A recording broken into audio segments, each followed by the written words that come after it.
Does genre make a difference when deciding how much detail about food to include?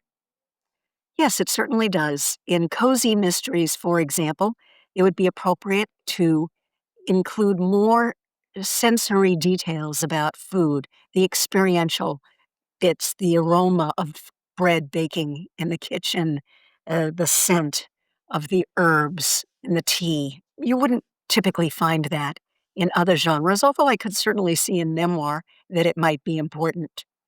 But I do want to warn you about one particular issue having to do with food, and that's people's eating it, slowing the plot. This was a mistake I made early on in my career, and my editor was like, "This is an amateur mistake, don't do this."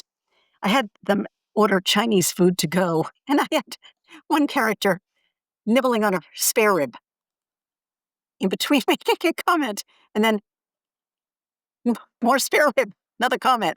It was like, yeah, no, they have Chinese food, they're enjoying it.